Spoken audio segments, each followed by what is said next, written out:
Banke Bihari corridor का मामला फिर पहुंचा सुप्रीम कोर्ट। स्थानीय निवासियों की तरफ से दाखिल की याचिका, एडवोकेट एपी सिंह रखेंगे कोर्ट में अपना पक्ष।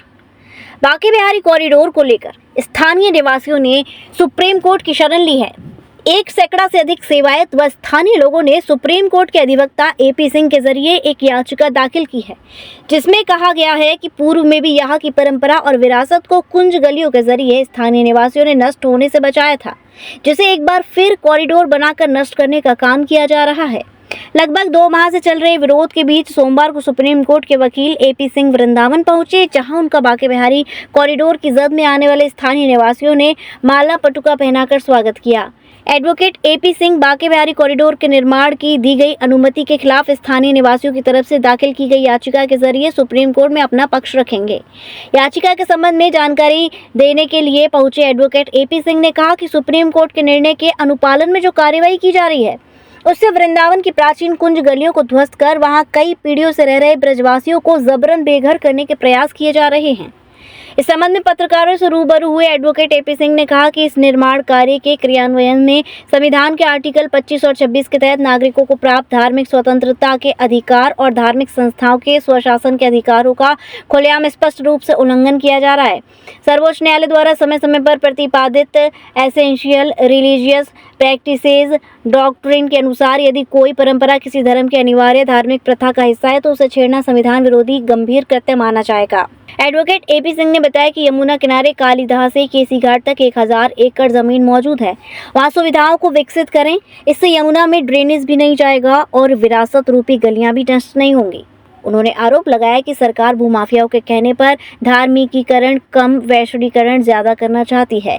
उन्होंने कहा भूमाफिया मल्टी स्टोरी बिल्डिंग बनाकर वहां पर्यटकों को लाएंगे और ऊपर की मंजिल से बांके बिहारी दिखाएंगे। ये सब नहीं होना चाहिए। एडवोकेट एपी सिंह ने इस दौरान विधायक श्रीकांत शर्मा के उस पत्र को मीडिया के सामने रखा जिसमें विधायक ने यमुना किनारे कॉरिडोर बनाने की मांग यमुना किनारे की थी।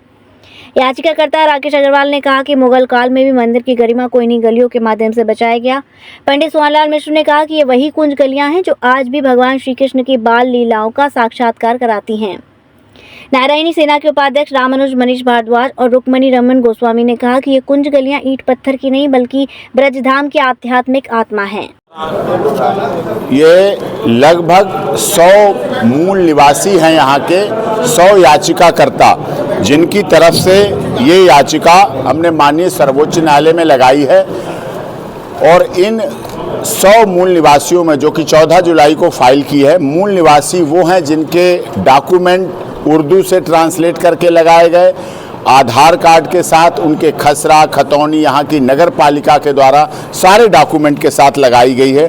ये वो लोग हैं जो कि प्राचीन मूल निवासी हैं ज़मीन के कागजातों सहित नगर पालिका के द्वारा, और जिसकी मांग है कि ठाकुर श्री बांके बिहारी मंदिर कुंज गली सप्त देवालय के जो मुगल समय से बनी हुई हैं, क्योंकि मुगल की आज बहुत चर्चा होती है और मुगलों ने सदैव मंदिरों को तोड़ने का काम किया। इन कुंज गलियों को जिनको उजाड़ने की बात प्रस्तावित कॉरिडोर में की जा रही, इन कुंज गलियों की बदौलत ही मंदिरों की आस्था श्रद्धा और विश्वास बना रहा। नहीं, यहाँ भी ये कोई मस्जिद बन चुकी होती, अगर ये कुंज गलियाँ ना होती उनके रथ पहुँच जाते। इसलिए इस तरह से इनका कार्य होना चाहिए।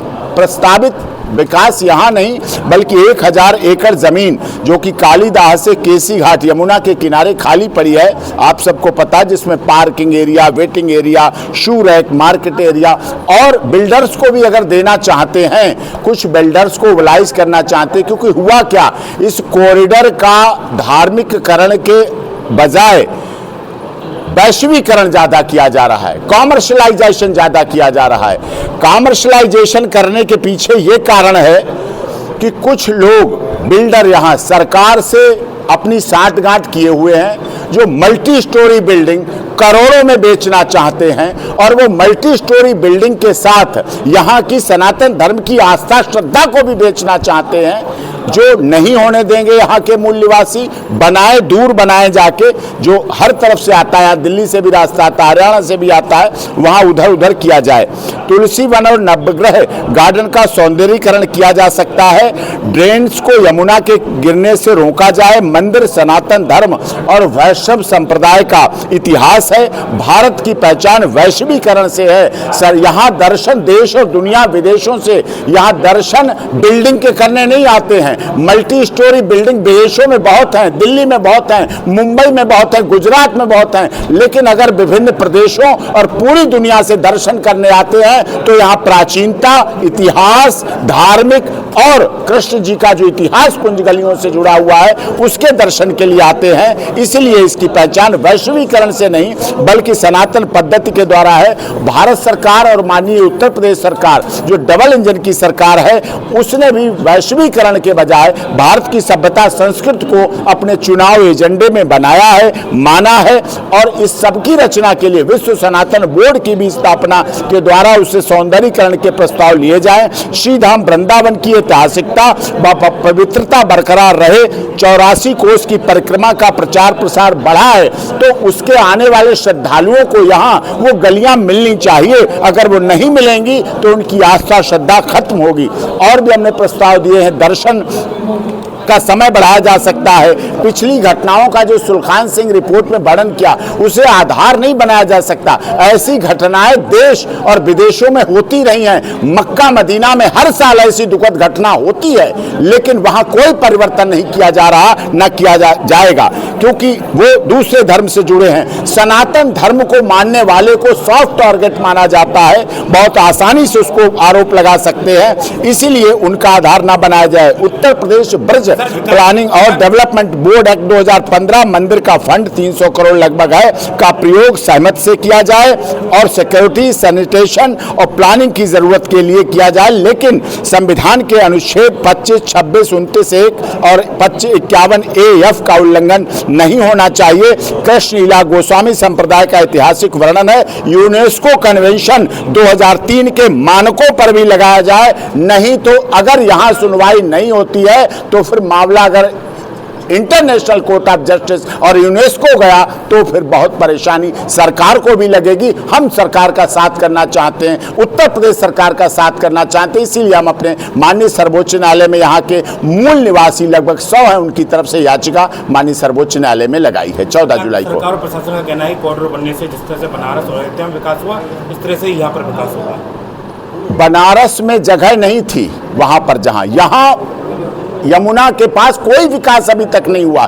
यहाँ यमुना के पास 1000 एकड़ जमीन है, वहां क्यों नहीं करना चाह रहे, क्यों नहीं किया जाए? इनको तोड़कर, प्राचीन तोड़कर, इतिहास को तोड़कर, विरासत को तोड़कर आप विकास लाएंगे। बिल्डर्स के कहने पर क्या गारंटी लेंगे? यहाँ कोई कंस्ट्रक्शन बिल्डिंग नहीं होगी मल्टी स्टोरी। प्लान में आ चुका है कि मल्टी स्टोरी बिल्डिंग बनेगी जो करोड़ों रुपए की फ्लोर बिकेगी और उस फ्लोर के ऊपर आएगा टूरिस्ट, रहेगा और रह के ऊपर से देखेगा। जो नीचे से माथा टेकने वाला मंदिर है उसके बजाय ऊपर से देखेगा, वो हमारी सभ्यता और संस्कृति को भी खराब करता है। मंगलायतन यूनिवर्सिटी 1.5 दशक से शिक्षा के क्षेत्र में नए आयाम स्थापित कर रहा। 70 एकड़ में फैला 8000 विद्यार्थियों व 150 योग्य व अनुभवी शिक्षकों के साथ मथुरा अलीगढ़ के बीच बेसवा में स्थित UGC द्वारा NAAC+ ग्रेड प्राप्त विश्वविद्यालय मंगलायतन यूनिवर्सिटी।